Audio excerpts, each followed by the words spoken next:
In today's video, I'm going to teach you how to create a fixed position in Figma. This is perfect for elements like a sticky button, a navigation bar, or a floating menu that you want to stay visible while the rest of your design scrolls. First, open your design.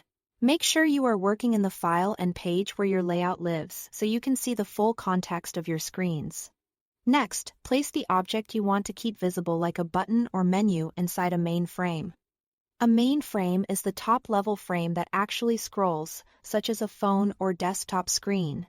If the object sits directly on the canvas, or it's tucked inside a simple group that isn't the scrolling parent, the fixed behavior won't apply. Drag the object right into that primary frame in your Layers panel or on the canvas, so Figma knows which scrollable area it belongs to. Now, switch to Prototype. You'll find the Prototype tab in the right-hand panel next to Design. This tab controls how your design behaves when someone interacts with it.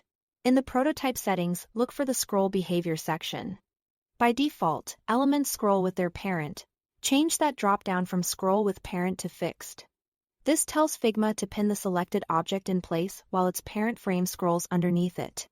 With that set, position your object on the canvas where you want it to stay, commonly at the top for headers or bottom for action buttons. Use Figma's smart guides to align it cleanly to the edges so it feels consistent across screens. You'll notice that in your layers list, Figma automatically moves the fixed object into a fixed section at the top. That's your visual confirmation that the pinning behavior is active and recognized.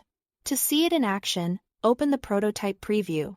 Click the play button to enter presentation mode. Now scroll your frame. The rest of your content should move while your selected object remains anchored exactly where you placed it.